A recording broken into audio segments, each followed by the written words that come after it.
Très bien, nous arrivons à la haute et du Mahamar du Rabbi Yom Bet de Chag HaShavot Tafshin Tedvav. Ce que l'on voit jusqu'à présent, c'est qu'on a étudié énormément. C'est, en hébreu, on dit Peleplaim. C'est extraordinaire, incroyable. Comment le Rabbi a ramené dans un seul Mahamar autant de notions de Haskalah. Haskalah, c'est, dans la Chassidut, il y a Avoda et Haskalah. Avoda, c'est le travail, on travaille sur soi-même, donc essentiellement le travail de Tfila, et également le travail que l'on fait sur soi-même pour se transformer dans le service de Dieu. Voilà. Et ici, c'est Haskalah. Qu'est-ce que la Haskalah? La Haskalah, c'est la skill. La skill, c'est comprendre. Comme on dit Shema Israël, c'est Shema ve'asket. C'est-à-dire réfléchis. Hashem Elokeinu Hashem Echad. Tu peux le dire, mais si tu réfléchis pas, ça n'a pas la même valeur. Ça n'a presque pas la même valeur. Voilà. Je ne dis pas que ça n'a pas de valeur du tout, mais l'idée, elle est de te dire, réfléchir, que tout est Dieu. C'est-à-dire que ferme les yeux déjà, parce que si tu regardes avec tes yeux, alors tu as l'impression que tout est autre que Dieu. Or, nous, on aimait de sauver le peuple juif au Yichud Havayé, à l'unification du nom de Dieu. C'est-à-dire qu'on ne peut pas avoir non plus un chitouf, un intermédiaire entre Dieu et nous. Voilà. Donc, ce que les tzadikim sont quelquefois entre Dieu et nous, non, c'est pour renforcer les forces que nous avons du divin qui est en nous, pour nous avancer personnellement vers Dieu. Et en particulier, la chita d'Al-Murazaken qui est je ne me remets pas à mon rabbi pour mon service de Dieu. C'est mon travail personnel qui est le plus important. Voilà. Quitte à être moins grand, quitte à être dans un niveau inférieur à ce que je pourrais obtenir si le rabbi faisait le travail à ma place, évidemment, on va arrêter. Mais tout ce que j'ai, ce n'est pas le pain de la honte. C'est un travail personnel. C'est un chemin long, parce que pour me transformer, il en faut des conclusions, des remises en question, il faut beaucoup de remue-ménage là dans ma considération du monde et de la... On a dit, écoute, réfléchis. Est-ce que ce que tu vois c'est Dieu ou non? Tout le monde avoue que, en vérité, il vaut mieux se fermer les yeux pour faire le chemin Israël. Mais dans la Géoula, on dira le nom de Dieu tel qu'il est écrit, et non pas tel que l'on le dit aujourd'hui dans l'exil. Ok? Avec les yeux ouverts. Avec les yeux ouverts, bien entendu. Ok, donc, Hot E, la lettre E du Mahamar, Vezeo Mashkato B'Matan Torah Veired Avaye al Sinai. Donc, tout ce que l'on a vu ici, et l'on a vu quelque chose de très important, la notion de la seconde lumière, qui est une lumière qui est makif, qui ne s'introduit pas dans les mondes, dans une manière d'introduction révélée, on va dire, mais c'est une introduction dans les mondes qui est plutôt d'un niveau autre. C'est-à-dire, c'est pas qu'il n'y a pas de lumière, au contraire, on a souligné que l'éclat de lumière est là, est présent, et même plus puissant que l'or du Mémalé, cette lumière qui, lui, va s'introduire et coïncider avec les mondes, et agir avec les mondes, et interagir avec les mondes. Vous avez entendu qu'il y a vraiment une communion entre la lumière qui vient et les mondes. Ça, c'est la première lumière. Mais la seconde lumière, la question du Rabbi était, mais pourquoi on a besoin de la seconde lumière? Pourquoi la question? Le Rabbi nous dit, mais parce que la première lumière nous apporte la dose d'éclairage intérieur suffisant. Je ne vois pas pourquoi on aurait besoin d'une seconde lumière. Et là, il nous dit que quand le monde de Hatzilut va briller sur le monde de Bria, ensuite Yetzir Asiya, donc les mondes de la séparation, alors la Bina va, elle, être... il y a une image qui est donnée, c'est le fait des étincelles qui vont jaillir, des kélim qui vont venir frapper la parsa, le pargod, ce qui sépare le monde de Hatzilut avec les mondes inférieurs. Donc c'est comme un vêtement spirituel, un écran. Et c'est vrai que dès qu'on a passé cet écran, on est déjà possesseur d'une conscience d'exister. Alors qu'avant l'écran, il n'y a pas de conscience d'exister. Et la Bina va être maquée, va frapper cet écran, qui vient d'elle-même en réalité, et elle va laisser jaillir des nitzotzot. Akav et Betisha, quand on frappe, voilà, comme quand on frappe deux métaux, il va sortir, et le silex en particulier, il sort des étincelles et qu'elles peuvent enflammer et apporter de la lumière, de la chaleur. Ok. On dit ok. Et le Rabbi nous fait remarquer que pour tout ce système qui vise la limite, on n'a pas réellement besoin d'une seconde lumière. Quand est-ce que l'on a besoin d'une seconde lumière? C'est quand on désire également donner la notion de transmission de l'essence de la lumière. Atzmut u'ma'ut ha'or. L'essence et la nature profonde de la lumière, laquelle se trouve révélée dans la Chokhmah. Mais à partir de la Bina, on n'est plus dans l'état de Yesh Mi'ain, c'est-à-dire le Chokhmah Me'ain Tematzeh. Alors j'ai cité deux. C'est-à-dire qu'il y a comme une découverte d'une lumière qui n'a pas de source, parce qu'il y a eu un diloug, il y a eu un bond. C'est-à-dire que normalement, une telle lumière, qui est la lumière de Pniutatik, de l'intériorité du Keter, elle ne peut pas se révéler dans un monde limité. Et par le biais de la Chokhmah, laquelle elle-même n'est pas basée sur l'expression de sa limite et sur ses réceptacles, mais au contraire, on va dire presque, elle a un côté éthéré, évanescente, etc., la Chokhmah, ce qui fait qu'elle peut très bien se confondre avec la lumière du Keter. Mais qu'en est-il de la Bina? Alors là, non. Puisque le but de la Bina, c'est d'entraîner la Metsiout, l'existence. Donc, qui dit existence, dit également, vous, limite. Donc là, on a affaire à une lumière limitée. On va dire, mais c'est extraordinaire d'un certain point de vue. La Chokhmah et la Bina n'ont pas la même lumière. Alors que la Bina va recevoir sa lumière de la Chokhmah. Comme on dit, la lumière du soleil va briller sur la lune. Mais en réalité, cette part de Chokhmah qui va briller dans la Bina, ce n'est pas le même degré qui brille dans la Chokhmah elle-même. Elle est limitée. Voilà. Elle est limitée parce qu'elle vient construire une existence fondée sur un équilibre entre la lumière et le réceptacle. Et ça, cet équilibre se trouve dans le monde de Hatzilut, de manière à ce qu'il déborde dans le monde de Bria et de Serassia et ensuite entraîne véritablement la limite. Alors il y a vraiment cette transmission. Et cette transmission, elle ne peut pas se faire d'une manière paisible d'un certain point de vue, parce qu'on peut dire, mais pourquoi le Rabbi nous exprime la chose, et la source c'est le Etraïm, à la manière dont des réceptacles vont venir frapper le pargode. Ouvre la porte, je sais pas, laisse passer, ou dit que ça transpèse. Qu'est-ce que ça veut dire cette idée-là de frapper et de sortir des étincelles? Il n'y a pas d'autre moyen. En fait, on comprend que c'est un effort terrible, entre guillemets, bien que Dieu n'ait pas besoin de faire d'effort, mais c'est comme quelque chose d'anormal. Ce n'est pas normal que la lumière de Hatzilut puisse se répandre dans le monde de Bria. Et là, on découvre que, en réalité, si la lumière de Hatzilut se répand dans le monde de Bria, c'est parce que dans la Bina, il y a cette préparation à la limite, à la conscience de l'existence. Elle n'est pas vraiment ressentie dans le monde de Hatzilut, parce que Chokhmah, comme on a dit, Mekanen be'Hatzilut, Mekanena be'Hatzilut, elle brille et elle emporte sur le monde de Hatzilut, mais en réalité, la Bina, c'est déjà la Metziut. C'est-à-dire que si on compare la Bina à une femme et la Chokhmah à un homme, l'homme, lui, il veut qu'on lui fiche la paix la plupart du temps. Ah oui. Il veut rentrer tranquille, laisser moi tranquille. Surtout s'il a travaillé, donc c'est quelque chose qui est contre nature. C'est un homme qui a travaillé. Donc, quand il rentre, il veut se reposer. Alors pourquoi il regarde la télévision, des films, des machins, je sais pas, ou son téléphone, ou la mère, pas la belle-mère, la mère, parce qu'il a besoin de s'abandonner. C'est la force de la vision. Et ça, en fait, c'est aussi une manière de dire, laissez-moi m'évader, laissez-moi... Je peux pas, dans le stress, je peux pas. Mais la Bina, elle vit dans le stress constamment. Elle vit dans la construction, Le travail, c'est la notion du côté gauche. Du côté droit, il n'y a aucun travail. Il y a juste une réflexion. Réflexion dans le sens, une expression plus précisément. Si c'est une réflexion de niveau supérieur, mais c'est une expression. La Chokhmah, comme le Chesed, s'exprime. Ils expriment une nature. Dans la Bina, il y a un travail qui est souvent contre nature même. Et ça, c'est extraordinaire. Voilà. C'est pour ça que tout le Avodat Hashem, le service de Dieu, c'est du côté gauche, c'est pas tellement du côté droit. Mais dans le côté droit, on nous demande la soumission à Dieu. Et dans le côté droit, depuis la Chokhmah se révèle cet aspect de ce qu'on appelle la seconde lumière, ici dans notre Mama, qui, elle, est capable également de transcender tout ce système de limites, de cause à effet, et de faire que la lumière de Chokhmah, dans laquelle se trouve la lumière du Keter, s'épanche également dans les mondes de Bria et de Serassia.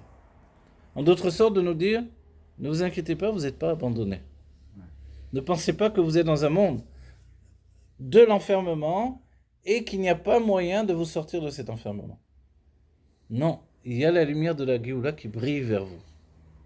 Et petit à petit, vous allez la découvrir. Vous vous rappelez quand il est dit dans Yelkut Shimoni, Anavim Giazman Geulatrem, Ve'im en atem ma'aminim, Reu et ori chez Zoréach. Alors je traduis. Anavim, gens humbles, on traduit comme ça, je ne sais pas trop si c'est vraiment comme ça, mais gens humbles, humble en fait, sans gens. Gens simples. Voilà. Mais humble, Anavim, Anav, c'est quelqu'un qui est vraiment humble. Voilà. Igi Azman Geulatren, voici le temps. C'est le Mashiach qui monte sur le toit du Beth Amikdash et qui dit ça. Le temps de la Géoula est venu, de votre Géoula est venu. Et si vous ne me croyez pas, regardez la lumière qui brille.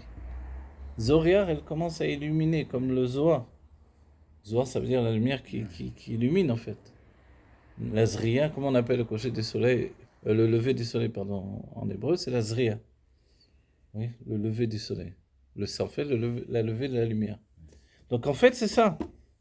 Cette lumière-là qui brille et qui annonce la Géoula peut pas être la première lumière, laquelle pactise avec la limite du monde.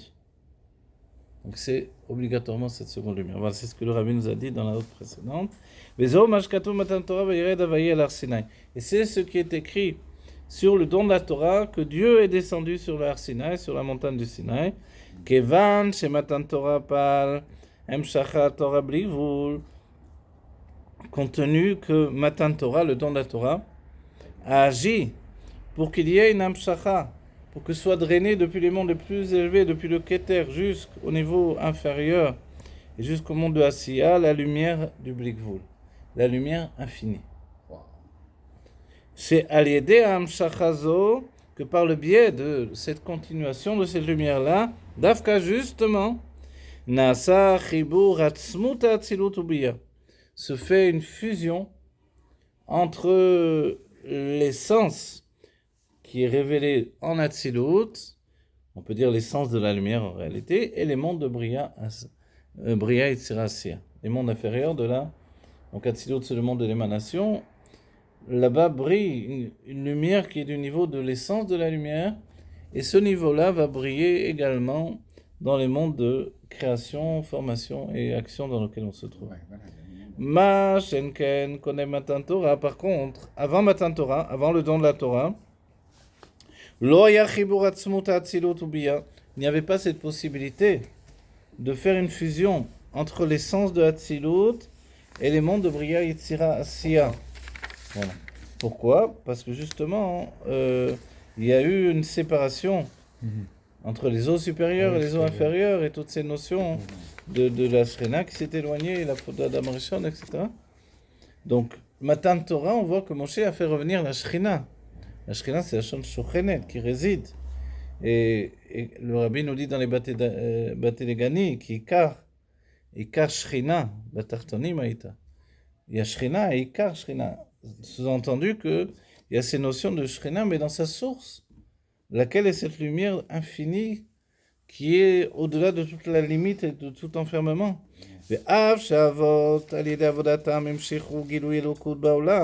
Et bien que les Avot, Avraham, Yitzhak et Yaakov, par leur travail, ont continué un dévoilement de divin de Elokut dans le monde, mais Kol Makom, toutefois,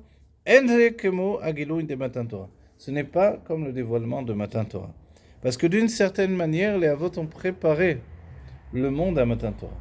C'était leur travail. Jusqu'à ce que dira Yaakov Avinu, Im Lavan Garti, j'ai résidé avec Lavan, Garti, les sages nous font remarquer, ce sont les lettres de Tariag.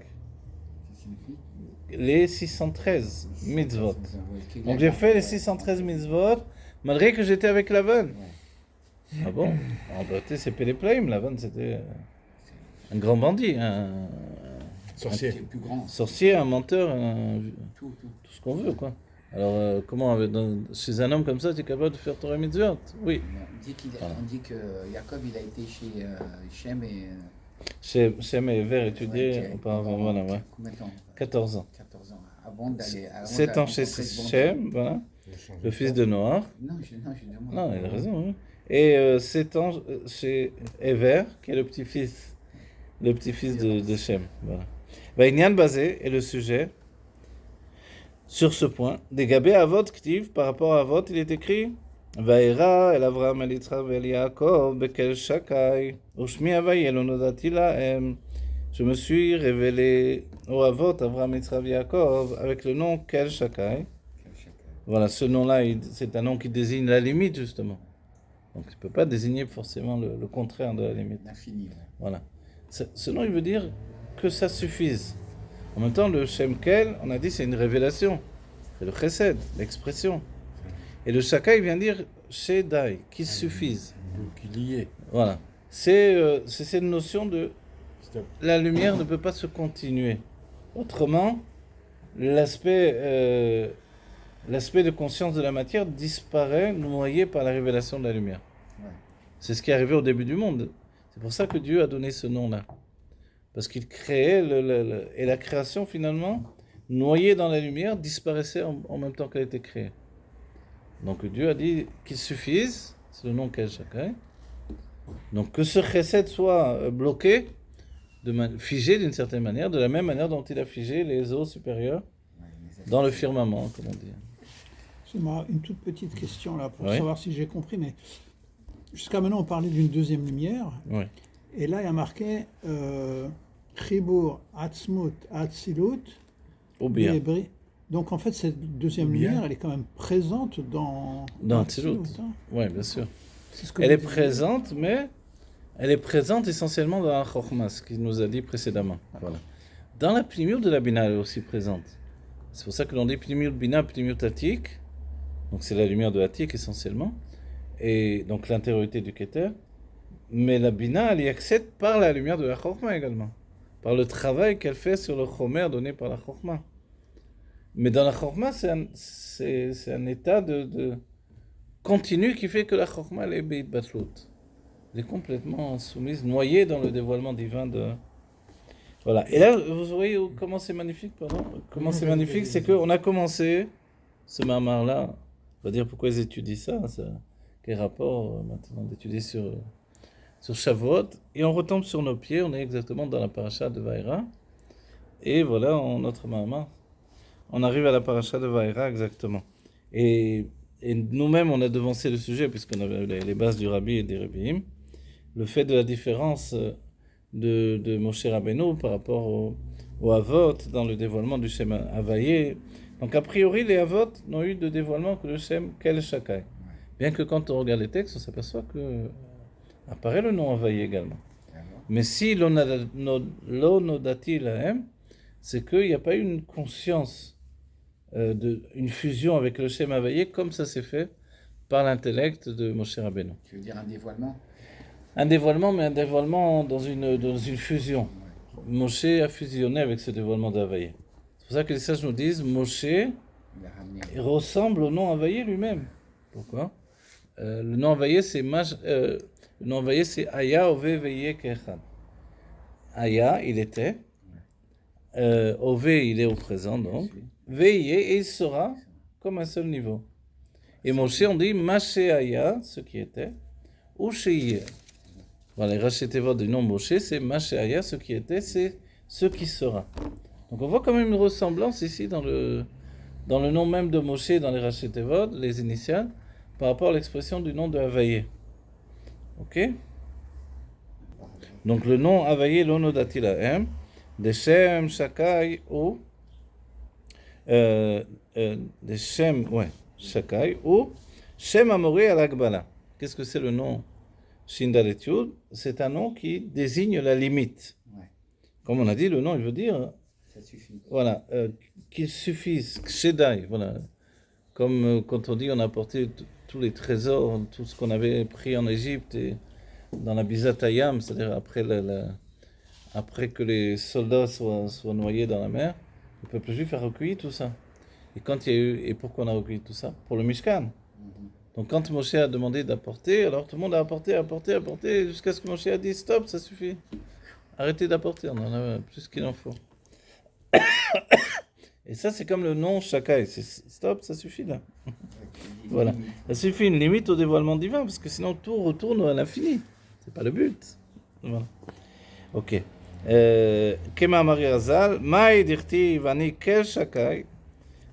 Maï dirtiv, dans la notion, qu'est-ce qui est écrit ou qu'est-ce qui est désigné.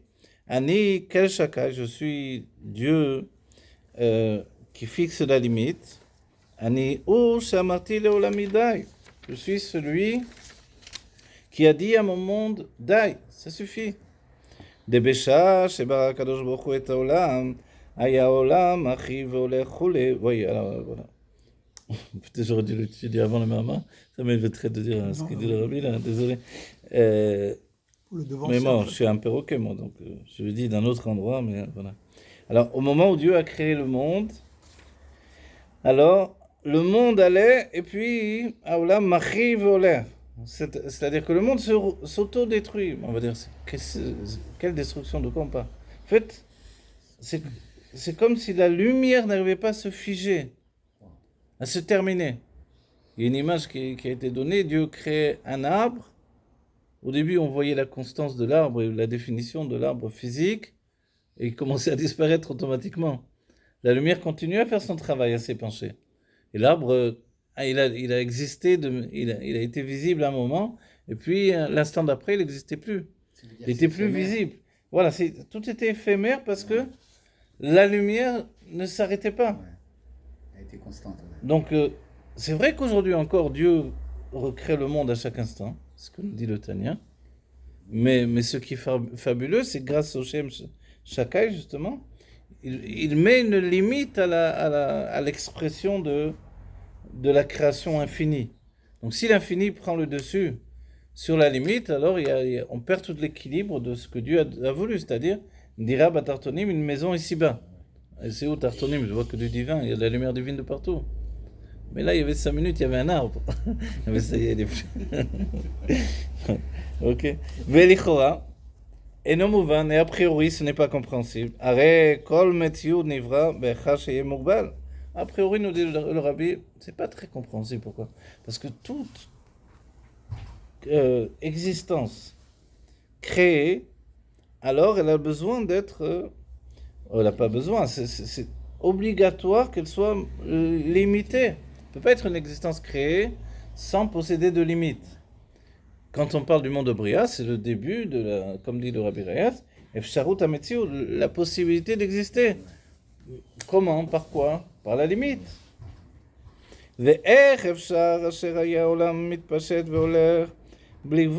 comment c'est possible que le monde allait se continuer dans l'idée d'un monde qui extensible, qui lui-même était l'œuvre de la lumière infinie, et il était en expansion constante. C'est-à-dire qu'aujourd'hui, la grande discussion qui revient sur le tapis, est-ce que la Terre est plate ou est-ce que la Terre est ronde? Je ne sais pas pourquoi il y a des fous qui sont repartis avec le combat des anciens temps, là. Mais le monde, effectivement, il n'est pas plus rond que plat, que si...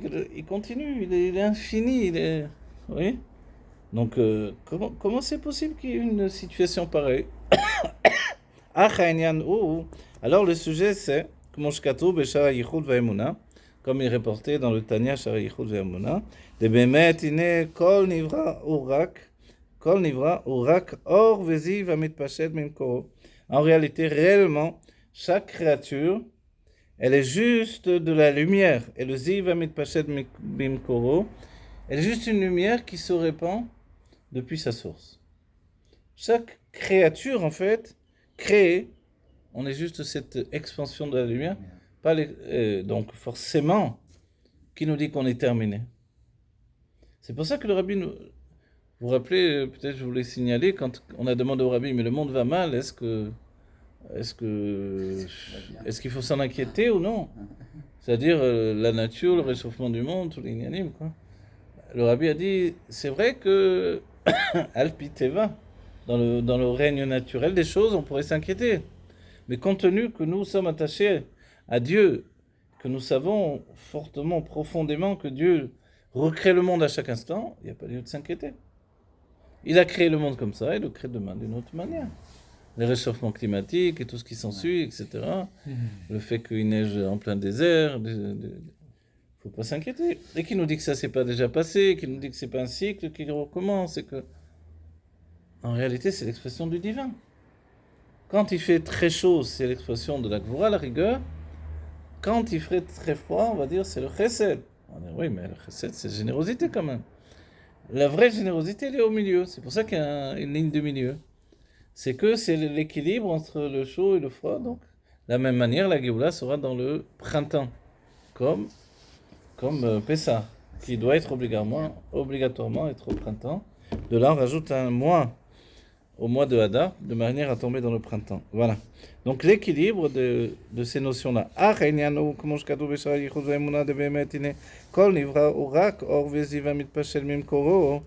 Chaque créature n'est qu'une expansion, je reprends le même mot, désolé. Mais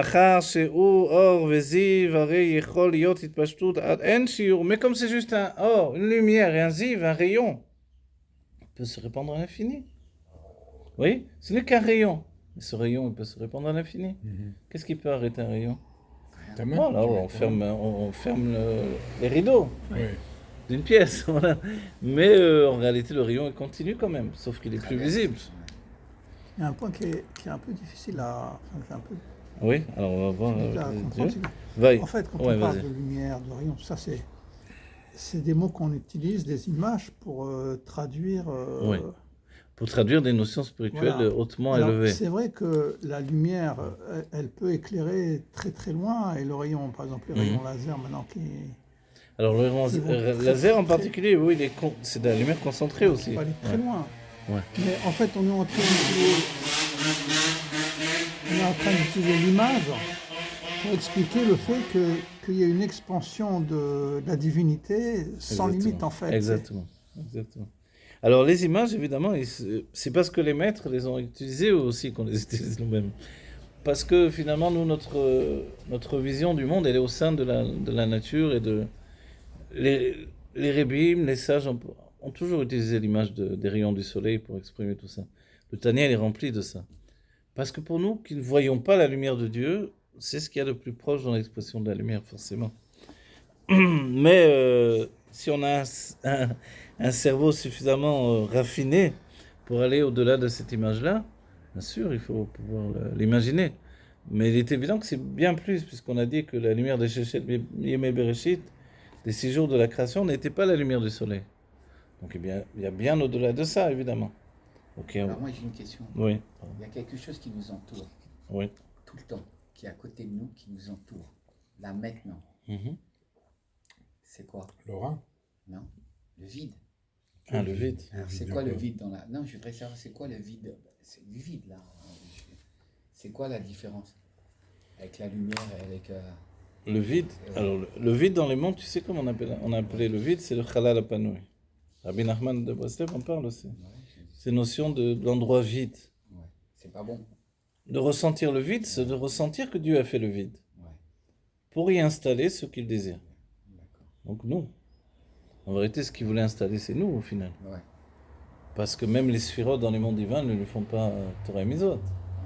Il y a d'autres sortes de Avodat Hashem dans les mondes divins. Mais la finalité, c'est nous. C'est un juif qui va mettre les tefilin. Le vide, ça veut dire c'est pas obscur. Le vide, c'est aussi c'est la lumière. Le vide, c'est la place finalement. C'est la place. Voilà. Donc à nous de prendre place. Voilà. Mais c'est vrai qu'il y a une notion. On le voit avec Yosef. Ve'abor rek en bomaim. Et le puits est vide, il n'y a pas d'eau. Ouais. Et le Rashi immédiatement il saute dessus. Il nous dit mais pourquoi nous dire qu'il n'y a pas d'eau? C'est les vides, il n'y a pas d'eau forcément. Alors quoi l'enseignement? Et là, il y a des akravim, des nachashim, des serpents et des scorpions. Et de là, l'enseignement général que le Rabbi met en avant, aussi Rabbi Nachman et toute la chassidoute en général, c'est l'idée que s'il y a un endroit vide de Elokut, automatiquement les forces du mal s'installent. Voilà. Ouais, c'est ça. Donc il ne doit pas avoir de makom panouille. C'est pour ça quand nous d'endroits vides, c'est pour ça quand nous disons non, c'est pas kepshuto. Les tatar panouille miné. Rien n'est vide de Dieu. Aucun domaine, aucun lieu de vie n'est vide de la présence divine. Cette affirmation, elle vise à installer la présence de Dieu de partout. Et c'est vrai qu'il y avait des mitnagdim, des opposants à cette idée-là, qui ont dit, mais alors dans les toilettes aussi. Il est là, Dieu. Le Tzemar Tzedek a répondu à ça, il dit, Dieu dans les toilettes, il est juste en Memalé Kolalmin, il remplit les mondes, mais la lumière du Sovev Kolalmin, elle n'est pas présente dans les toilettes. Ou alors une autre expression, parce que peut-être j'ai dit une bêtise, le Sovev, il est présent, plus précisément c'est ça, et le Memalé, il n'est pas présent. Voilà, c'est plus dans ce sens-là. C'est-à-dire, je vais dire, la lumière qui entoure les mondes est présente, mais cette lumière, on a dit, elle n'est pas touchée par la limite et l'enfermement et par l'impureté.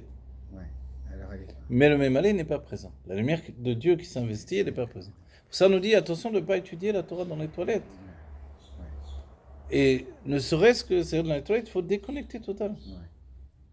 C'est là où il faut prendre un livre, son portable, je regarde un reportage sur les pyramides d'Égypte, j'en sais rien, n'importe quoi, mais déconnecte. C'est ce que le Rabbi a dit au Rav Mordechai Eliyahu, où la discussion, il parlait sur ce sujet-là. Le Rav Mordechai Eliyahu a dit, mais il y a toutefois une mitzvah quand même. Le Rabbi a dit non, il faut une déconnexion totale. Pour ne pas, ce qui est rapporté dans le mitzvot Terra, continuer le Memalé Kolalmin dans les toilettes, et ça c'est un problème. Et quand on est habitué, nous on écoute toujours des chansons de Gdusha, on dit des psukim, on est toujours des hachrés dans la tête, etc. Donc quand on rentre aux toilettes, d'Afka, ça jaillit, ça vient dans la tout de suite. C'est une catastrophe. Alors là, vite, prends quelque chose, un livre, un peu de téléphone, qu'est-ce que voilà. Mais attends, il faut pas tomber de l'autre côté non plus, mais je veux dire, occupe l'instant pour que ta tête elle se bloque et tu réfléchis pas à la douche. Il y a quelqu'un qui avait demandé au Rabbi Rachab qu'il était toujours attaqué par le Hetzara quand il est dans des endroits comme ça. Le Rabbi Rachab a dit, si t'attaque, défends-toi, prends l'opposé. Si lui t'attaque, c'est là que tu as une preuve que tu peux te défendre. Pense à des choses Kodesh pour l'enlever. Ah, comme ça, il dit? Oui.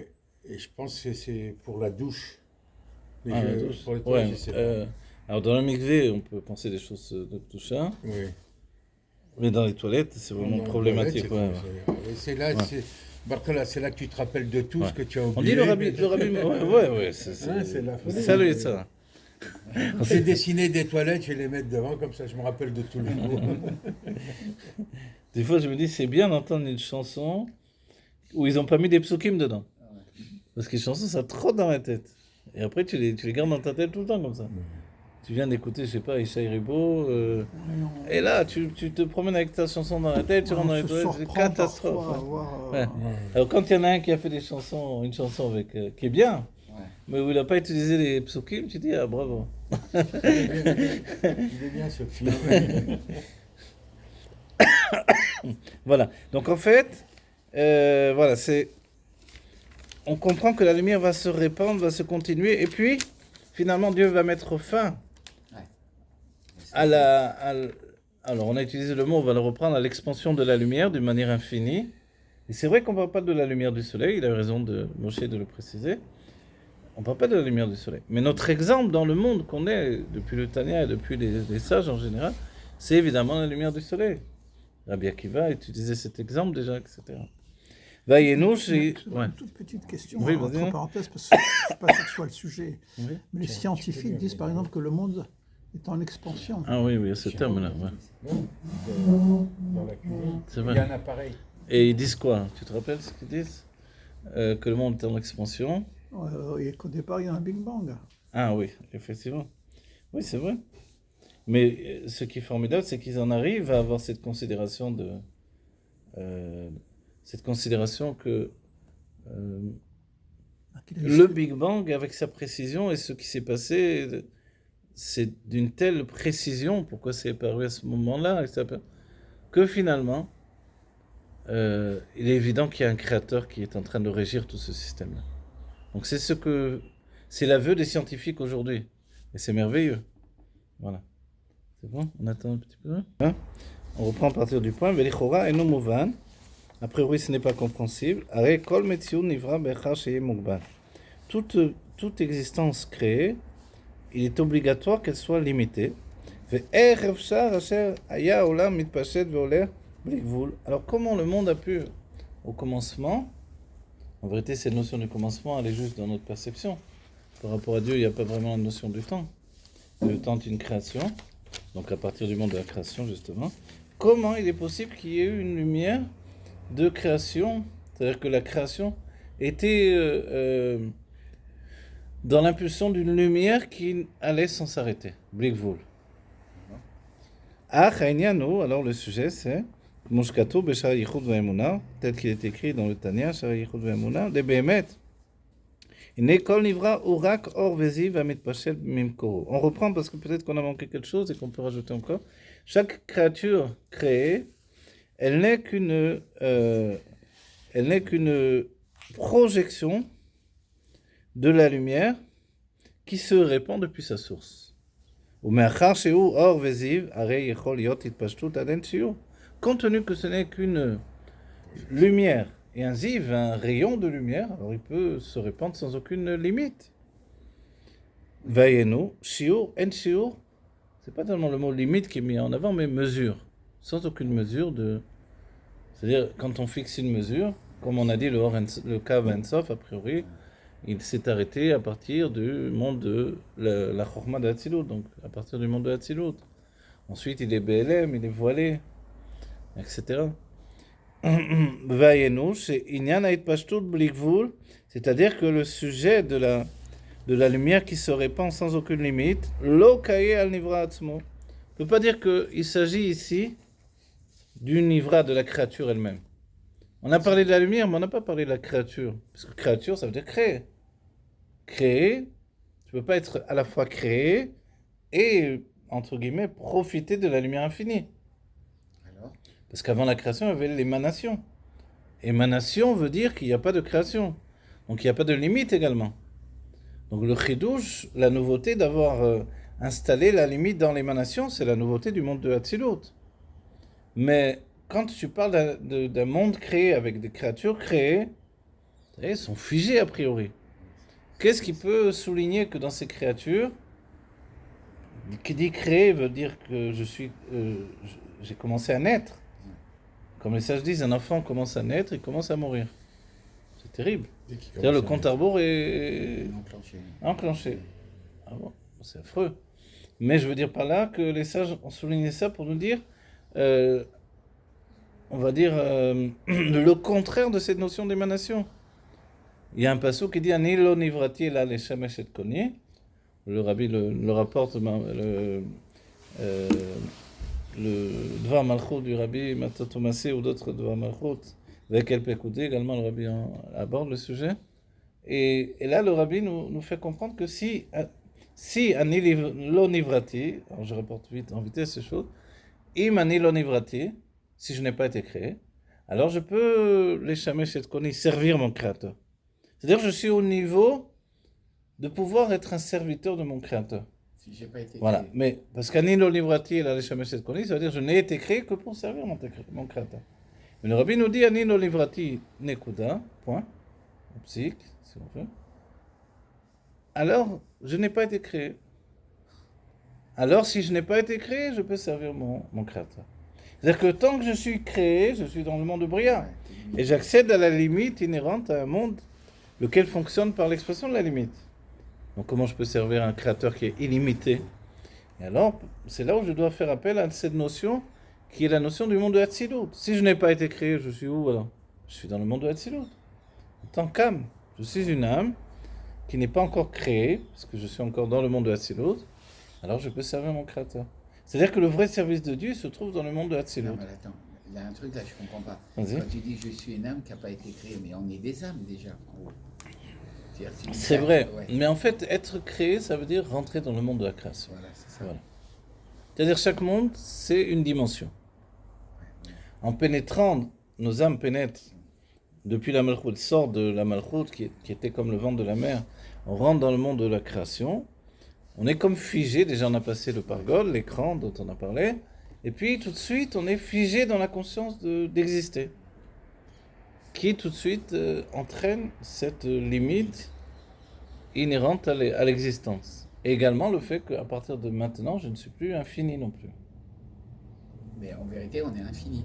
En vérité, oui, parce que il est écrit, il y a un passage que je cite souvent d'ailleurs, Veyamutu velo bechokma.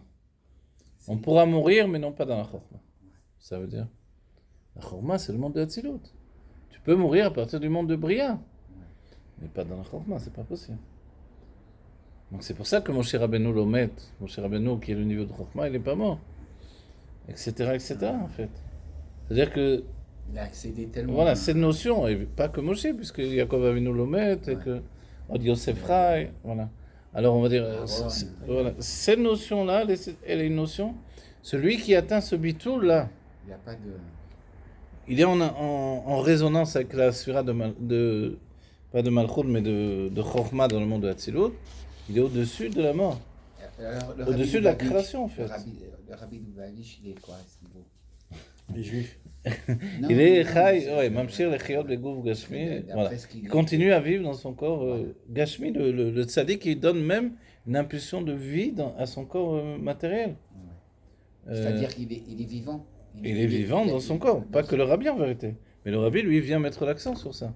Le rabbi vient mettre l'accent sur l'idée, tu me dis que l'âme est éternelle, mais tout le monde dit que l'âme est éternelle, c'est pas tellement un chidouche.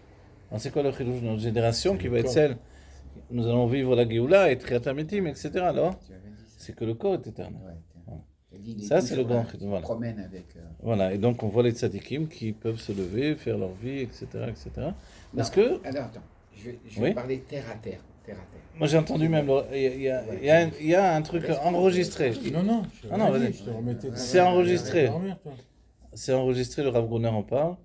Il y a eu un moment où le gouvernement, le KGB, etc., ils ont fait du grabuge autour du kever du Rabbi Rachab. Donc il fallait déplacer Pachout le corps du Rabbi Rachab. Et le Rabbi a envoyé des chassidim faire ce travail-là. Et quand ils ont ouvert le kever, ils ont dit, mais le corps était intact. Intact. Et c'est comme s'il dormait, il venait de s'endormir à l'instant. Or, ça faisait maintenant, c'est passé pas mal de temps quand même. Pratiquement 2 siècles déjà, ou peut-être un peu moins, mais 1 siècle et demi, on va dire. Et le corps, c'est comme s'il venait de s'endormir à l'instant. Et ça, c'est l'histoire de. Et ainsi, pour le père du rabbi, il y avait il y a ceux qui se sont occupés également du corps du père du rabbi, Oui. qui l'ont transporté. Voilà. Moshe Taub qui s'est occupé de ça, etc. Et ils les ont dit très concrètement que le corps du père du rabbi était C'est intact également. En fait, ils sont vivants Ouais. dans leur corps, aussi bien qu'ils sont vivants dans l'âme. Mais l'âme peut se séparer du corps. C'est pas un problème. Mais quand ils veulent, ils peuvent revenir dans le corps, comme certaines sadikim qu'on a vu agir avec leur corps. Ils ont ramené un rabbi en Israël, je ne me rappelle plus de qui c'était, ils ont ouvert, avec son autorisation, ils ont ouvert sa tombe, tout ça, et ils ont trouvé même l'eau du mikvé sur la barbe encore. Ah ouais. Oh, c'est impressionnant, ça. Tu t'imagines un peu? Donc ça veut dire que le temps s'arrête en fait. Ah oui, il est figé le temps. Alors, on voit bien des rabbins qui sont là, ils disent va au mikvé, il se lève, il va au mikvé. Et ils ont dit au rabbi, les gens ne croient pas, tu peux recommencer, il s'est retrompé au mikvé. C'est vrai. Hein? C'est C'est énorme. vrai cette histoire. Ouais, ouais. Je sais pas si c'est pas l'Arizal ou je sais pas qui. Le Harizal, il s'est trempé lui-même et le Maguid de Mezrich aussi. Et ils ont dit Le recommence. Harizal, c'est Rabbi Chaim Vital qui lui a dit Rabbi, tu as dit que tu as été trempé toi-même au mikvé. Donc au mikvé de Harizal, on se trempe. Ils sont il s'est jusqu'au trompé mikvé là-bas. Ouais. Et le Maguid de Mezrich également, il s'est trompé aussi après qu'ils aient déjà fait tout préparé pour l'enterrer, quoi. Donc, si les tzadikim restaient toujours là, devant nos yeux, forcément, on perdrait beaucoup de notre libre arbitre. Ouais, on n'a plus de vie, nous. Hein. On serait sûr et certain que la vie est éternelle. Ouais, bien sûr. Mais, et donc, tout serait basculé dans cette vision-là. Rabbi Yehuda Nassi, qui pendant 1 an va faire le kiddush, imaginez. Pendant 1 an, après sa mort. Tous les vendredis. 1 année entière. Et le rabbi souligne que s'il fait kiddush, c'est que lui, si je ne suis pas obligé de faire le kiddush, je ne peux pas vous rendre le kiddush. Ouais. Donc ça veut dire qu'il était toujours dans l'injonction de devoir faire le kiddush lui-même. Une obligation. Voilà, donc... Il disait qu'il changeait ses vêtements, il mettait les vêtements de Shabbat, il faisait qu'il douche à sa femme, Ah oui. et il mangeait. Ah, il mangeait aussi avec eux. Ah, ben, sans doute. Et il repartait le samedi soir. Oui, donc tout ça. Évidemment, on va dire, bon, vous croyez au conte de fées, etc. C'est pas de conte de fées en fait. Pour nous, c'est notre Ça existe judaïsme. pas. Et Moshe qui a reçu toute la Torah, il a reçu comme Péti à Mahamin l'école d'Ava. c'est quelqu'un de simple qui croit à tout. Ouais. Le Rashi nous dit bien que la main de Bathia s'est allongée pour attraper Moshe. Mhm. On est bon, ça peut- Ah ben, ça veut dire à moins qu'elle a envoyé des servantes, voilà. ah, Voilà. je lui ai envoyé Voilà. Denis. Mon Donc frère, en fait, voilà, tout est comme ça, évidemment. On peut... Pourquoi il y a la seconde explication? Parce que peut-être il y en a qui vont pas courir la première. Alors elle a envoyé des servantes qui étaient comme sa En main. fait, tu es pour en les train de sortir. dire, t'es en train de dire que ça dépend du niveau qu'on a Oui, pour accéder à des choses. exactement. Il faut être Ouais. très simple et comme tu as dit, un arbre. Voilà. Voilà. Et l'Admorazaken, et on le voit D'ailleurs, après c'est dans la son désert, c'est son continuation. C'est son Ah ouais, oui, son- ce soir, ouais. Et Le- de Rambam aussi. Voilà, ouais. Et avant les Zaken, je vous dis. Et l'Admorazaken, lui, ouais, Rav Dalet Tevet, ce soir, c'est là, il doit de l'Admorazaken. C'est une transmission, on voit le Tzemach Tzedek en parle également. Le fait que quand on enseigne la Torah aux enfants, c'est-à-dire le Lev Bet, et la Torah ensuite qui va suivre avec les Mishnayot, etc., c'est ce qu'on apprend aux enfants, on ne doit pas juste leur apprendre des choses rationnelles de la réalité du monde. On ne doit pas hésiter à leur parler déjà ouvertement des choses magnifiques et merveilleuses et qui sont au-delà de la réalité et de l'enfermement du monde. Parce que l'enfant, il n'a pas de problème de recevoir tout ça. Au contraire, ça va lui donner des makifim dont il a besoin. L'une des expressions du Rabbi qui nous dit pourquoi on rêve. Ouais. Il dit pourquoi on rêve. Le Rabbi nous dit parce que, et c'est déjà dans la Gemara, on aborde le sujet, parce que par le rêve, on a parlé d'expansion, on peut faire une expansion de notre âme. C'est-à-dire exprimer des choses qu'on ne pourrait pas exprimer dans la réalité. Alors on rêve pour pouvoir passer par des facettes de l'existence dans lesquelles on ne rentrerait pas dans la réalité vécue. C'est une pour ça le dimension, rêve, quoi. voilà. Tu veux dire, on a grandi les choses quand même. Alors voilà, On a grandi. on va continuer, essayer de s'avancer vers la fin. Vaïnou, chez Inyanaït Pashtot Blikvulo, Kayalal Nivra Atsumo. Voilà, on ne peut pas dire que. Pardon. Naït Pashtot Blikvul, la lumière qui se répand sans aucune limite, puisse être un terme approprié ou une définition relative à un être créé. Qui im aleara elokit. Mais, pardon, il est évident qu'on peut la désigner comme étant une illustration juste pour ce qui s'appelle Eara Elokit, c'est-à-dire la lueur de la lumière qui se répand, c'est normal. Comment elle se répand? Elle se répand à l'infini. Pourquoi? Parce que c'était une lumière infinie. Donc c'est normal. Mais quand tu as dit une créature créée, le propre de la créature créée, c'est justement d'être comme figé dans le dessin de sa création. Chez Ayara, Metzal Atzma, Mitpashetet Aden Shiur. Parce que l'Ayara, la lueur qui se répand du divin, elle se répand jusqu'à Aden Shiur, jusqu'à ne pas avoir de limitation, de mesure en fait. Il n'y a pas de Non, mesure. On a des réceptacles. C'est ça. Mhm. On- Voilà, le réceptacle, a priori, c'est lui qui met une fin à cette. On va reprendre le terme de expansion de la lumière. Vezeo shenikra kadosh baruch hu Agadol. Et c'est sur ce point-là que Dieu est appelé Agadol, ce qui veut dire le grand. Vous vous rappelez le premier nom du Chesed, c'était Gadol. Avant, d'ailleurs, on le voit dans les David, dans notre tefila. On dit Lecha Hashem Agdula Vagvura Vatiferen Vanetza. On voit qu'on dit le nom des Sphirot. Mais pour ce qui est le Chesed, on ne dit pas Chesed, on dit Agdula. Donc l'Agdula, c'est l'ancien nom du Chesed en fait. Parce qu'il fait état justement de la lumière de Dieu qui se répand et qui établit sa grandeur. Shloshim ici, Ekev, Parashat Ekev, Vere, Shara Yichud Ve'emuna, She'im midat ha'chesed va'itpashtut, chayut ve'itavut la'olamot, ubru'im le'en ketz ve'tachlit. Voilà. Ça, c'est la midat ha'chesed, la nature de la générosité, qui se répand d'une vitalité ve'itavut la'olamot, qui va donner la naissance de tous les mondes, la naissance de l'existence dans tous les mondes. Ve'bru'im le'en ketz ve'tachlit. Et ça va se répandre, ça va aller, ça va pas s'arrêter, etc. Et nous, on le voit déjà dans notre monde de la matière. Quand on regarde, je sais pas moi, combien il y a de papillons, combien il y a de créatures, ne serait-ce que les mouches, on croit qu'on connaît toutes les mouches. Un jour, à un moment, on voit une mouche qu'on ne connaissait pas. On ne nous a pas présenté. Non, je regarde. etc. Les oiseaux, on croit toujours qu'on connaît. Et là, à un moment, on voit un oiseau, tiens, je ne savais pas qu'il y a des oiseaux comme ça, des couleurs incroyables. etc., etc. Ouais. Dieu n'a pas fait une créature et pourtant on parle des Nivra ici. Mais c'est ce qu'il a voulu dire précédemment. Même dans le Nivra, en réalité, cette lumière infinie, elle est là, elle rayonne. Et le Rabbi a dit, mais normalement le Nivra, il est limité. Donc on devrait avoir que des catégories définies et pas plus. On voit que non, c'est une profusion incroyable d'éléments de création, voilà, à l'infini en fait. Voilà. Et qui plus est dans la lumière infinie, elle, de manière naturelle. On peut attester qu'elle se répand de cette manière-là. שהיא מידת החסד והתפשטות חיות והתאהבות העולמות וברואים לאין קץ ותכלית, אך, toutefois, עניין ההגבלה הוא מצד בחינת הגיבור. voilà, בחינת הגיבור. Et il dit maintenant le sujet, on a dit gadol, on dit quel gadol, הגבור והנורא, quel עליון. Okay. Donc c'est de ça maintenant qu'on parle. Donc ici il y a une définition qui exprime des midot d'Akadosh Baruch Hu, des mesures de dévoilement de Dieu. Donc le chesed, c'est la hitpashtut enketz, ad enketz.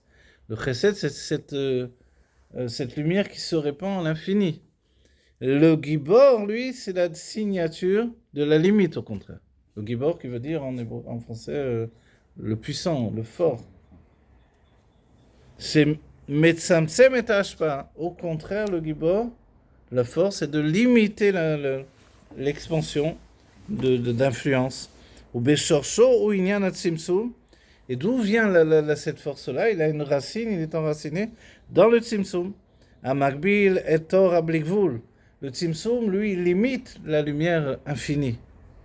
Vezeu inyan shem shakai shenitgala le'avot. Et ça, c'est le sujet du nom.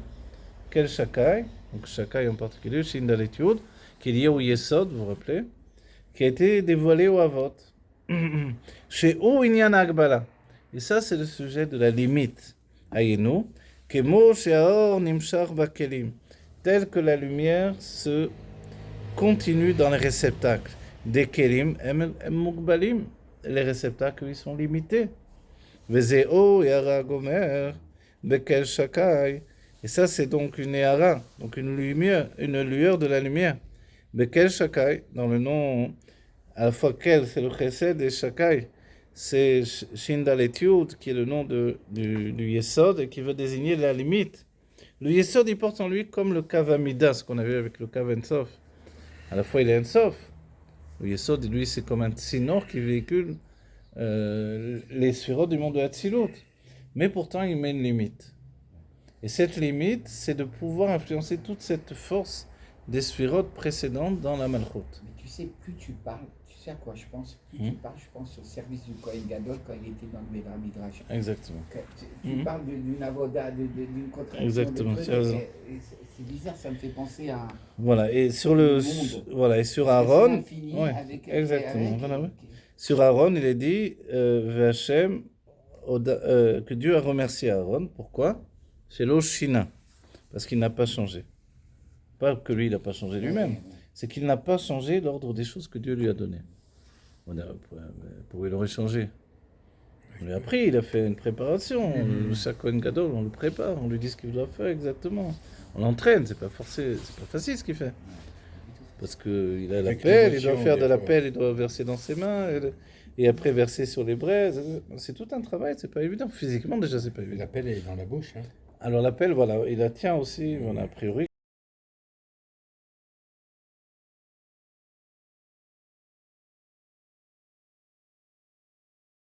Élevé dans les kavanotes, dans les intentions divines. Il était dans les mondes divins, en fait, en même temps qu'il faisait ce travail.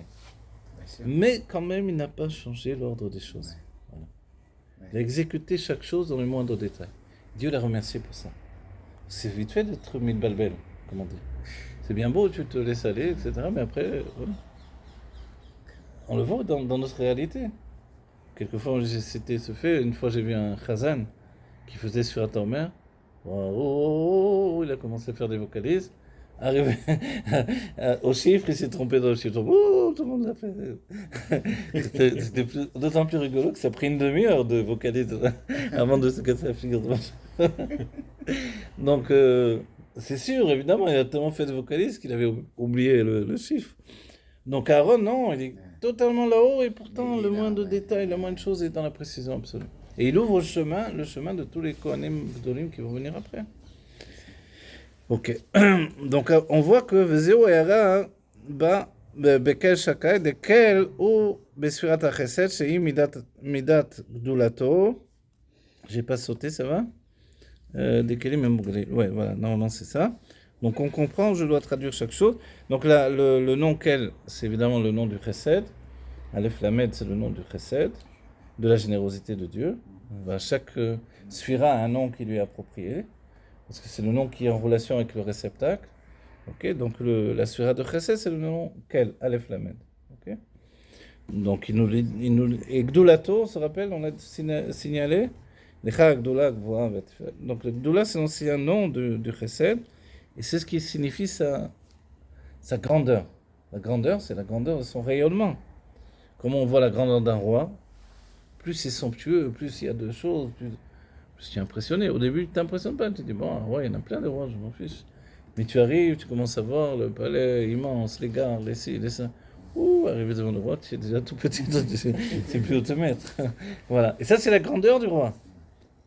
Mais quand tu sais qu'il n'est pas grand juste dans l'argent, l'or et les gardes, etc., mais qu'il est grand comme Shlomo Ameler, alors là, tu es vraiment intimidé. Tu es vraiment intimidé. Quand tu passes devant le rabbi. Voilà, ceux qui sont rentrés, beaucoup de gens ont dit C'est je même vais pas rentrer école. le rabbi, je vais dire. Et les chassidim m'ont conseillé, écris ce que tu veux lui dire. Parce que Ouais. C'est je mieux. dis pourquoi, je vais lui parler. Tout ça. Tu es Il y a des bloqué, gens quoi. simples qui sont parvenus à parler tranquillement. Ouais. Mais beaucoup de personnes sont venues et étaient incapables d'ouvrir la bouche. Non, mais des gens simples, le rabbi s'est allé vers eux, leur dit je peux faire quelque chose pour vous. À certaines personnes, il a dit comme ça. Les chassidim, ils ne s'asseyent pas devant le rabbi, ils sont là avec Beima ou Bepachad, ils savent que le rabbi est l'intermédiaire à l'instant présent, il ouvre une porte. La Yechidut, c'est Yechida. Donc on appelle cet endroit-là, c'est le Kodesh Kodashim en fait. Donc tu viens pas comme ça. Bien sûr. Il faut se préparer normalement longtemps, etc. Dans nos générations, mais du temps d'Al-Morazaken, il se préparait des années avant de rentrer Oui. en Yechidut chez le rabbi. Et après, d'autres années à faire ce que le rabbi leur avait dit de faire. Donc c'est pas facile, la vie d'artiste. Voilà, alors... Vekel Shakai Ainu Kefi. Donc on a dit la Gdoula, donc c'est une mesure de Chesed, la grandeur, Ve Shakai, Ve Shin Dalet Yud, ou Inyan Agbala. C'est le sujet de l'Agbala, de la limite. Donc quand on réunit les deux, qu'est-ce qu'on a obtenu? Vekel Shakai Ainu Kefi Shemida Gdoulato Ve Chesed Shehu. Or Ablikvul Mitsam Semet, ou Ba Bekelim. Qu'est-ce que c'est? Pourquoi Dieu il a voulu réunir ces deux noms? A priori, c'est le contraire. Chesed, la Gdoula, c'est le Chesed. La lumière qui se répand en l'infini. D'un autre côté, on a dit que le nom Shindalet Yud, Shedai, ça veut dire qu'il suffise. Stop le dévoilement. N'en rajoutez plus, comment dire? N'en jetez plus la Corée pleine. Alors stop. On va dire, alors comment tu les réunis ces deux-là? Il nous dit, c'est simple. Le Shakai devient le Keli, et lequel il devient la lumière et le réceptacle. Voilà. Ouais. C'est exactement de ça dont on parle. Il Vezoï, emprisonne quelque part. il emprisonne, mais Ouais. en fait, il le dévoile Ouais. parce qu'il le limite. Des limites. Ouais. Vezoï malat olam atikun. Et ça, c'est la grandeur, l'élévation qui se trouve dans le monde du tikkun. Le monde du tikkun par excellence, si on ne vous dit pas, vous ne savez pas, il faut dire, bon, c'est notre monde, bon, si on veut, mais encore du travail. Mais le monde du tikkun, c'est le monde de Hatzilut. Voilà. Le monde du tikkun par excellence, c'est le monde de Hatzilut. Vous savez? Parce que il s'appelle comme ça, tout simplement. Pourquoi? Parce qu'il... On arrive. J'ai rien dit de mal. Parce qu'il vient faire le tikkun du monde du Tohu, tout simplement. Le tikkun, c'est pourquoi il s'appellerait tikkun? Parce que c'est le tikkun du monde du Tohu. Tikkun qui veut dire réparation. Donc le monde de Hatzilut, c'est le monde de la réparation, de la mesure, de l'ordre. Ouais. Alors, comment on le voit? Mais justement, c'est la première fois où on a des sphirotes séparées dans un équilibre parfait, une harmonie totale entre la lumière et le réceptacle. Et pas simplement ça. Et une concordance entre toutes les sphirotes les unes avec les autres. Les kaveh alarson, ce qu'on appelle, c'est-à-dire qu'il y a une influence dans les sphirotes qui fait que tout est modulé dans une influence Mais alors, merveilleuse. Tu peux m'expliquer, c'est quoi les sphirotes? Parce que Les sphirotes, ce sont des mesures de dévoilement divin. Voilà, ça, ouais. C'est comme si tu as découpé la lumière divine, qui est infinie, Qui est filtré. en 10 mesures de dévoilement divin uniquement. Et ça a été décidé à partir du moment où la volonté s'est établie dans Dieu de créer le monde. Donc qu'est-ce que le monde? Ce sont 10 sphérates. Chaque monde est construit selon 10 sphérates. Et nous aussi, on a 10 forces de l'âme. Et les membres du corps sont reliés dans l'espace de 10 mesures également. Donc tout est 10. Et on réunit 10 juifs pour faire un minyan. Donc ça, c'est un sujet de perfection de tikkun dont on parle. Nous, on veut un tikkun, il faut se réunir à 10 personnes. D'ailleurs, les tikkunim du Harizal, etc., il faut qu'il y ait 10 juifs pour les faire. Voilà, tikkun aklali. C'est 10, voilà.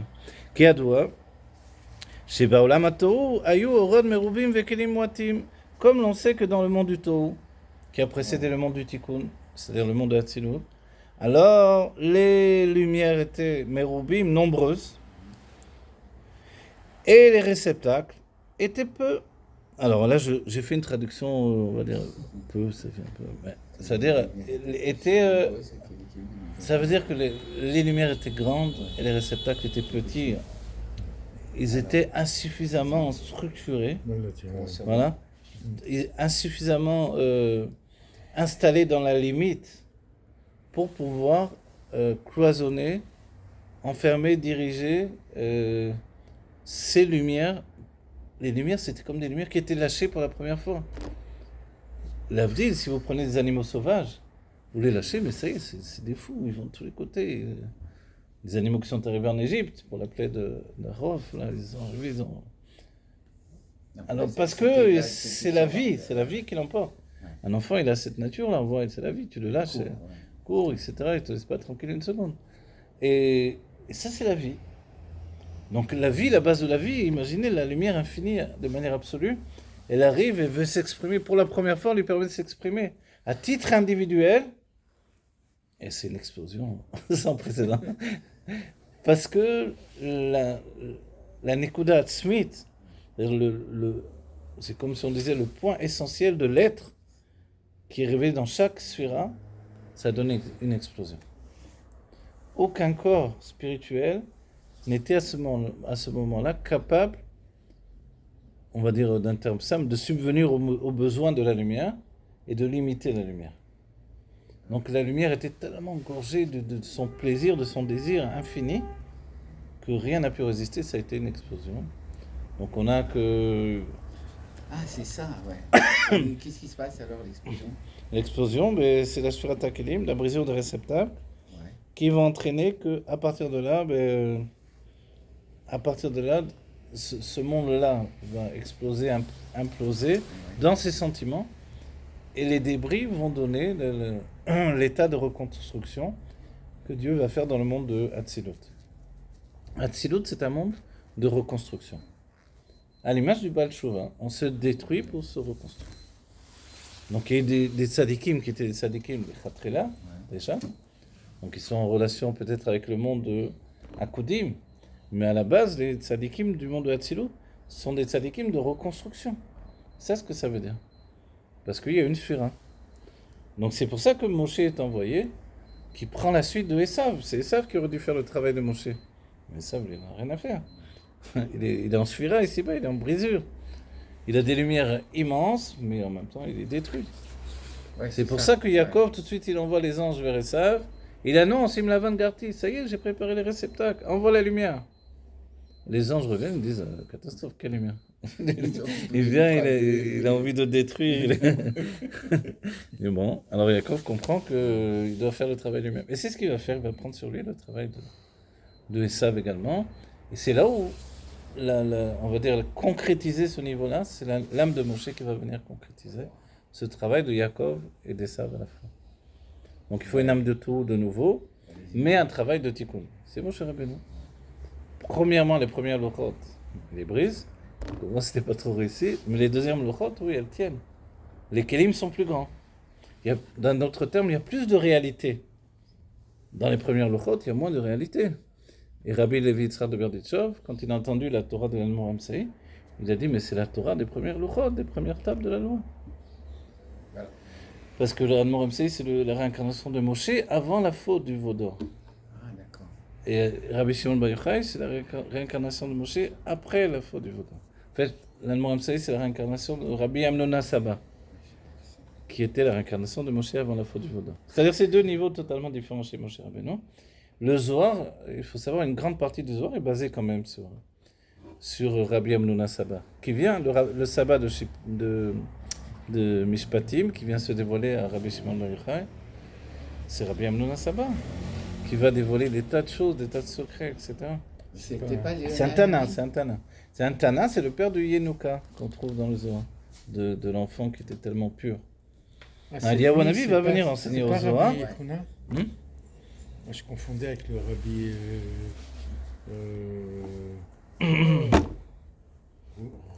Romain, comment il venait là? Il y a Achia Shiloni, Oui. qui est qui lui va transmettre Baal Shem Tov, et qui en réalité, d'après le Zohar, le Navi, le prophète le plus élevé après Moshe Rabbeinu, c'est Achia Shiloni. C'est curieux parce c'est pas très On croirait célèbre. Ah oui, puisqu'il a Si le Zohar ne le étudié. disait pas, on ne savait pas du tout. Puisqu'il a Il étudié. est Chamesh. Eliyahu. Chamesh. Ok, ouais, c'est lui qui était le maître des diavots également. Et il va transmettre sa Torah jusqu'à l'époque de David et Beddino. Non, il a. David Kibel Miachia ou Oui, Beddino, comme ça c'est écrit il a dans Mishnah confirmé, Torah. enfin, il a aidé David à. Ouais, Parce c'est qu'il ça. est de Moshe Rabbeinu, lui, il venait de Moshe Rabbeinu. jusqu'à Voilà, il est David. sorti d'Égypte avec le peuple juif. Oui. Et il a vécu 300 ans en fait. Oui, parce qu'il il est resté jusqu'à l'époque de Moshe Rabbeinu. Jusqu'à l'époque de David Améler, pardon. C'est Moshe Rabbeinu aussi, Parfait. bien, c'est normal. Ok, alors venez, peut-être qu'on a l'occasion de finir. On ne sait jamais dans la vie. Alors, tac, tac, tac, tac. Où on est là? De quel Shakai?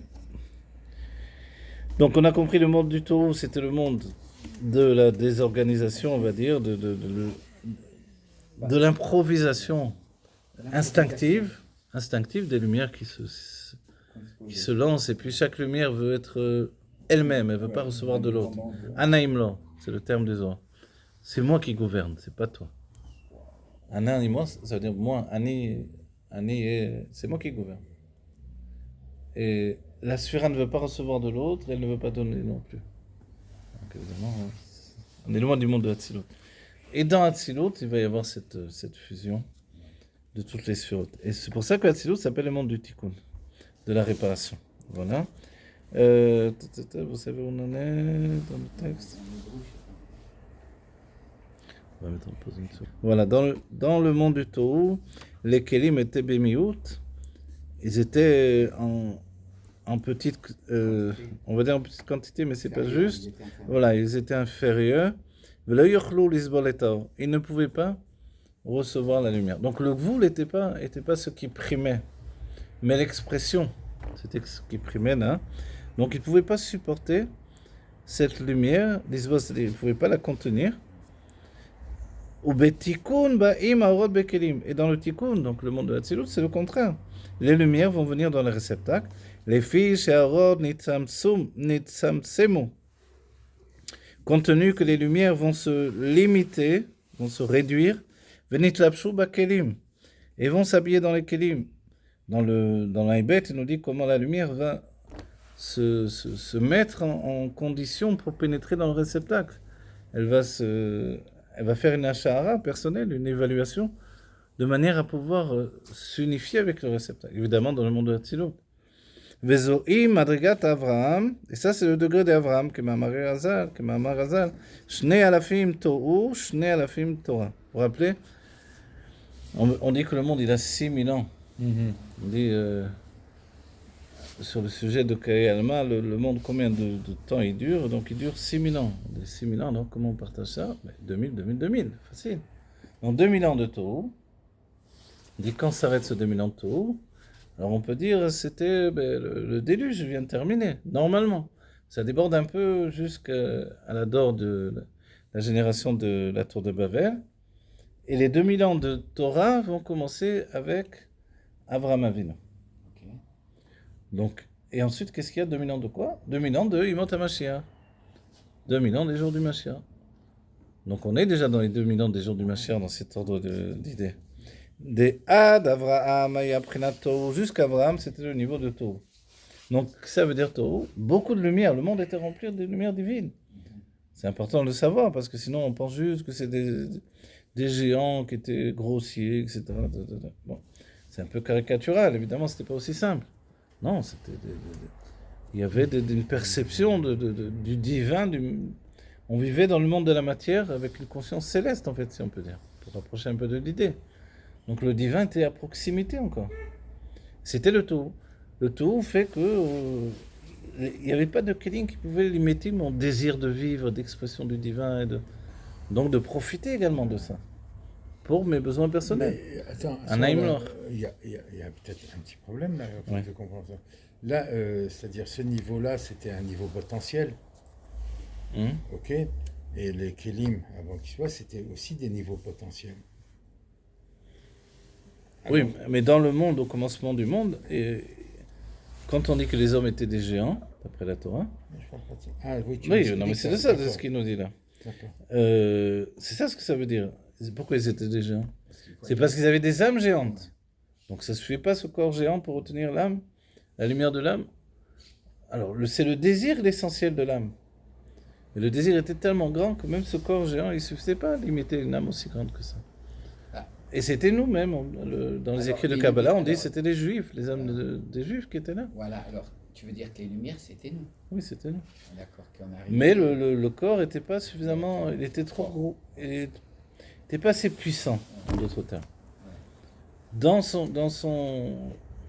sa relation avec la limite, Ouais, ça allait pas. voilà. Ça fusionne La pas. relation à la limite, ça veut dire s'imposer une limite à soi-même. Mais Abraham, Donc les hommes étaient incapables de s'imposer une limite. Mais Abraham, il a réussi. Abraham, oui. Avant Abraham, Noir y parvenait, Metouchelar, comment il s'appelait en français, je ne me rappelle plus.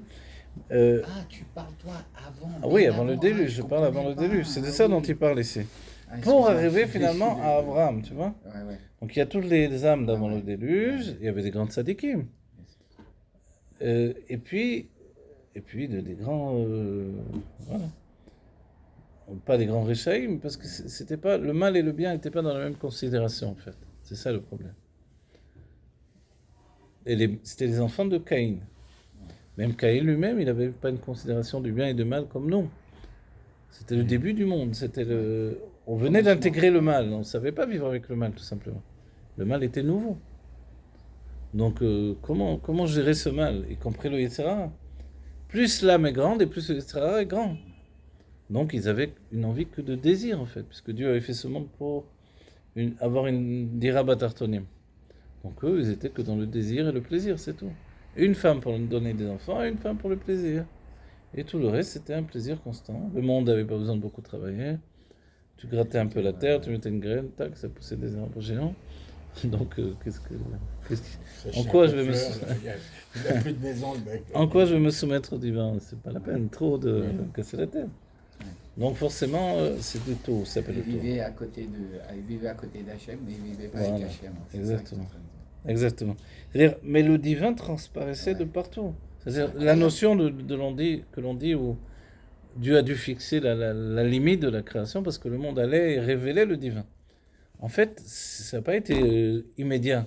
C'est que ça a pris quand même du temps. Et que le C'est-à-dire monde que ça- révélait le divin Ça encore. créait au fur et à mesure. Voilà, donc on Maintenant voyait qu'ils le sont divin, créés. même on dit sur Abraham Avinu.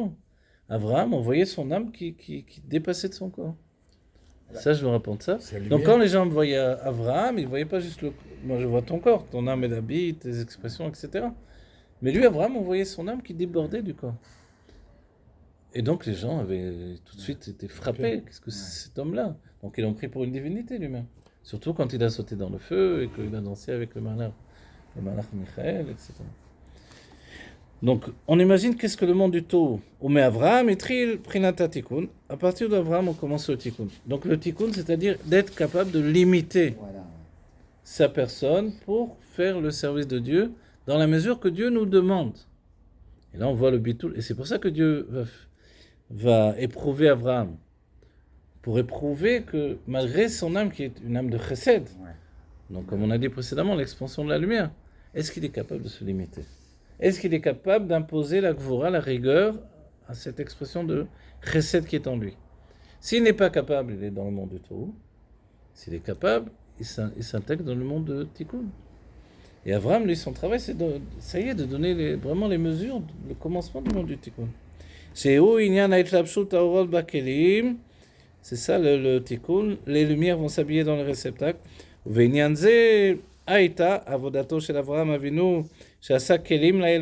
ça, c'est le travail d'Abraham qui a fait des réceptacles pour le divin.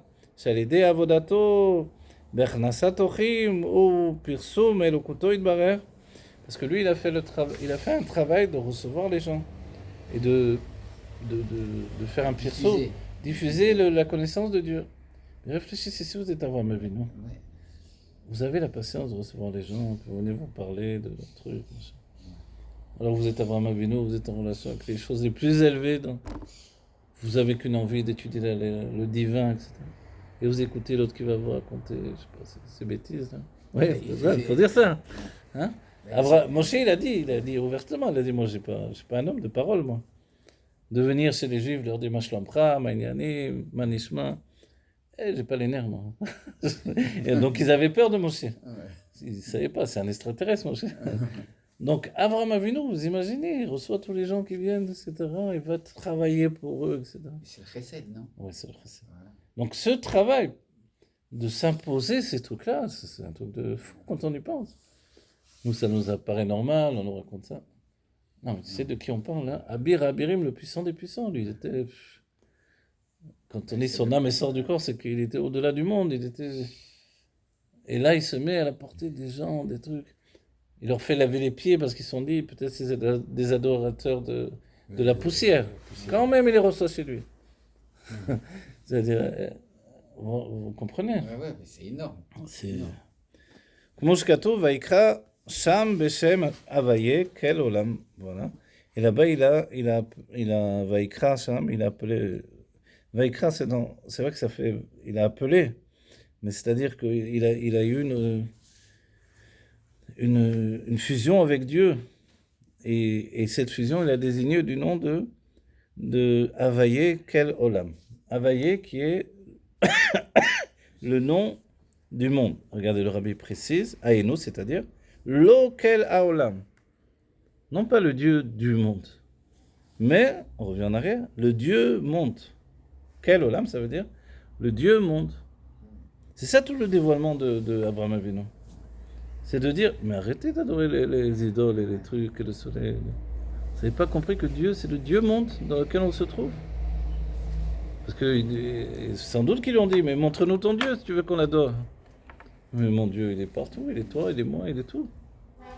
Donc il est nulle part, alors il n'existe pas. C'est dur de définir, c'est quoi ce Dieu qui n'existe pas en fait. Oui, mais ils étaient au moins à l'époque du portable, ils sortaient leur Dieu. J'ai un portable. Donc voilà, ça c'est important. Donc quel olam, mais non pas quel olam. C'est-à-dire le Dieu monde et non pas le Dieu du monde. Comme les sages nous ont dit, c'est olam ou d'avar mipne atzmo ve'elokut moshel ve'sholet al olam. De penser qu'il était le Dieu du monde, c'est de dire que le monde existe de manière indépendante et que Dieu est le maître de ce monde.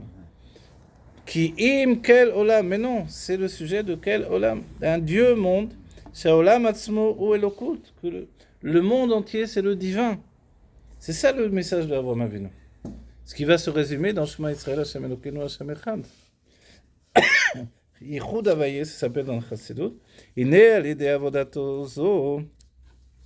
Et alors, par le biais de ce travail-là, Asa Kelim le Gilouy Or Eloki, il a fait des réceptacles pour le dévoilement de la lumière divine. Ve'imshir haorot bakelim, il a continué ses lumières dans le réceptacle. Ve'ta'am hadavar ou lefi shebo be'atzmo aya emshachat haor be'akelim. Et la raison, c'est que de par lui-même, alors, lefi shebo be'atzmo ve'ta'am hadavar ou lefi shebo be'atzmo aya emshachat haor be'akelim. Alors, de qui on parle de ou Bo Be'atzmo, c'est de Avraham Avinu lui-même. Que lui, en lui-même, il y avait cette notion-là. De lumière qui s'investit, qui s'intègre dans le Kélim. Et donc, c'est ce qui désigne pour le monde. Le monde est comme ça. C'est un monde qui est fait dans une notion où les lumières s'intègrent dans le Kélim. Donc, c'est pour ça que le Dieu monde, et que le monde est Dieu d'un certain point de vue. Quand tu dis qu'il s'investe dans les Kélim, Quand tu parles de Kilim, Abraham me parle, c'est quoi les Kilim? Alors, les Kélim, c'est que les forces de l'âme vont s'investir dans le corps, Voilà. mais de manière harmonieuse. Voilà, c'est qui? Abraham, on dit D'accord. qu'il avait une emprise de tous les membres de son corps, D'accord. avant la Brit Mila de tous les membres extérieurs, après la Brit Mila de tous les membres intérieurs. Tout le monde, d'accord. On a vu, par exemple, sur le Rabbi Rachab, qu'il y avait ce même sujet. C'est-à-dire qu'avant la Bar Mitzvah, il avait une emprise de ses membres extérieurs. À partir de la Bar Mitzvah, une emprise de tout, même de son âme à l'intérieur de son corps. Si bien qu'on souligne qu'une fois il disait un Mahamar, et après, passé un moment, on a vu qu'il souffrait de l'oreille, et on lui a demandé pourquoi il souffrait de l'oreille. Il a dit qu'à cause de certaines personnes qui parlaient pendant le Mahamar, mais dans une pièce à côté. Et comme il les entendait, il a enlevé la force de l'entendement de son oreille pour ne plus entendre ceux qui parlaient, pour ne pas être dérangé pendant le Mahamar. Ensuite, il a réintroduit cette force de l'entendement dans l'oreille. Mais comme l'oreille est restée un moment sans force de l'entendement, sans présence de l'âme, alors ça fait souffrir. Vous voyez là, le point que le Rabbi a dit. Quelle est la raison pour laquelle Abraham a réussi à faire ça? C'est parce que lui, de par lui-même, il avait réalisé que les lumières se soient investies dans les réceptacles. Et de quoi on parle? Quand on dit l'âme d'Abraham Avinu, les sages nous ont dit, mais l'âme d'Abraham Avinu est tellement immense qu'elle a précédé le monde. Elle est attachée à ce qui s'appelle Teva Tov Leitiv, la nature de bonne de Dieu qui veut faire le bien. Donc en fait, c'est ça, la nature bonne de Dieu qui veut faire le bien, c'est ce qui précède tout. Et c'est la première apparition de l'âme d'Abraham. Yitzhak, c'est le Tzimtzum. Et Yaakov, c'est le Kav Ein Sof. Yibka, c'est le Let Yaakov. Donc on voit ça, c'est les Avot. D'ailleurs, là, pourquoi ils sont chesed ou différents? C'est là où ils se sont habillés dans les midot du monde de Hatzilut, pour nous exprimer et briller dans l'équilibre ici-bas. Mais voilà où ils étaient leur véritable niveau. Donc lui, quand il a réussi à installer ses lumières dans le réceptacle, mais les lumières, elles sont passées par le monde du tout, donc elles avaient une tendance à aller comme les autres dans la destruction. Mais lui, il a su se soumettre. C'est le point de soumission qui a fait basculer le taux en tikkun. Donc, mais c'est-à-dire que on dit maintenant que vous sachiez, on dit que le Moar de Zer Anpin, après la reconstruction puisqu'il y a la destruction du monde du taureau, il a fallu reconstruire au moment où Abraham est venu gouverner en fait le monde par la lumière du Chesed. Alors c'était le début de la reconstruction du côté droit du cerveau de Zer Anpin, si on peut dire. C'est une image. C'est-à-dire donc ça coïncidait avec l'expression du Chesed. Chez Yitzhak, c'était le début de la reconstruction du cerveau du côté gauche. Donc c'était l'influx de Gvura. Et Yaakov, c'était le Da'at, donc c'était l'influx de Tiferet. Vous voyez? Donc l'équilibre des sentiments. Donc voilà, c'est-à-dire qu'eux, ils coïncidaient à un rayonnement qui venait du monde de Hatzilut. Et c'est ça, leur force a été d'intégrer tout ça dans les réceptacles. Et quand vient Moshe, lui, il monte par le Da'at, il s'élève jusqu'à la Chokhmah, et puis il redescend tout en bas pour nous donner la Torah. Donc voilà, ça, cet aller-retour là, il a été fait par les Avot. C'est un travail extraordinaire, mais ils doivent le réaliser en eux. S'ils ne le réalisent pas en eux, ils sont capables de transmettre. Voilà, de transmettre, et dans le monde et dans les créatures. Comme un rabbin, il ne sait pas lire, il ne peut rien faire. Et voilà. Non, c'est un exemple. Tu es rabbin, Voilà. Et là, ça va, on a la chance. Je sais dire, écrire, c'est Olam Atzmo ou Elokut. Il est à l'idée Avodato Zo, et on a dit, voilà, Etam Adavar, etc. Deine Ita Be'etzraim, donc dans l'Etzraim, il est rapporté là-bas, Bepirouch Mamaraza, à la Avot, En Amerkava. Ce qui est rapporté que les Avot, En Amerkava, ils sont dans leur être même la Merkava, c'est-à-dire le char divin. L'idée d'une Merkava, c'est qu'ils n'ont pas une volonté propre. Un véhicule, il n'a pas envie d'aller à gauche, et toi tu veux aller à droite, tu te bats avec lui. Bon, alors c'est qu'il y a un problème dans le volant, dans la direction. Mais ça, les Avot, ils n'avaient pas d'une direction personnelle. Et on le voit tout le long de leur vie, on peut s'étonner de ce qui se passe. L'histoire d'Abraham avec Avimelech, la descente en Égypte et sa femme qui est capturée. C'est quoi ces histoires de fous là? Parce qu'ils n'avaient pas en eux une conscience personnelle. C'est-à-dire que nous-mêmes, quand on parle de Yaakov, on a l'impression que Yaakov en particulier, il a quand même envie de vivre des bonnes choses et des bonnes années. Il se plaint qu'il a eu des mauvaises années, etc. On dit alors Yaakov, il est un peu différent quand même. Parce qu'il y a aussi dans la notion de Tiferet, il y a le fait de s'apitoyer sur son sort. Ça fait partie de Tiferet. Et c'est-à-dire Tiferet, on voit dans le Seder de Pessah, Tiferet, c'est tout ce qui est aigre, Merde. tout ce qui est amer. Comment ça se fait? Tiferet, ça ne doit pas être l'amertume. L'amertume, le rabbi nous explique, il nous dit, l'amertume pourrait pencher la miséricorde de Dieu. Tiferet, c'est miséricorde. Mais toi, pour le provoquer, tu prends de l'amertume. Et c'est ça l'amertume de Yaakov. Son rôle, c'est pour provoquer la miséricorde de Dieu constamment. Ah, c'est pour ça qu'il a pleuré pour Rachel. Voilà, et qu'il se plaint finalement. Il rencontre Pharaon, il se plaint. Il dit oui, ah là là, tu es un beau vieillard, tu as de nombreuses années. Il dit ouais, mais pas comme mes pères, etc. Et il dit, pas de... Tu dis, tu connais pas. Il lui a enlevé Tu quand racontes même ta des vie. années, Dieu, à cause de ça. À cause de ça, on va dire. Mais pourquoi il fait... Parce que c'est dans sa nature de Tiferet pour répenser en fait. Parce qu'il est une âme générale. On dit que c'est la première âme générale depuis Adam Arishon, c'est Yaakov Avinu. Après il y aura Moshe, mais la vôtre, Abraham et Isaac, non. On dit pourquoi? C'est parce que lui, on dit qu'il a la beauté de Adam Arishon. C'est quoi la beauté? C'est la présence de toutes les âmes. C'est ça qui est particulier à Yaakov. Voilà, on va finir parce que tout le monde s'installe pour notre mincha. Donc les avot en Amerkava, c'est tout le sujet de la Merkava, du char divin qui s'exprime dans les moindres détails. Bon voilà, on va arrêter là peut-être maintenant, se préparer à Mincha, que Dieu bénisse ses enfants d'Israël. Tu t'arrêtes à 36, on s'arrête à 36 comme ça. Ici, regarde. Dans votre version. Ah, votre... Qu'on vive la Géoula Motivation, la téléphone de Mamash, avec les Galop du Rabbi Mena Moshe. Que Dieu vous bénisse, que Photo Mamash. Merci beaucoup à chacun d'avoir étudié cette partie de ce Mama avec nous. Merci Moshe qui nous l'a apporté. Voilà, beaucoup de brachas. Amen.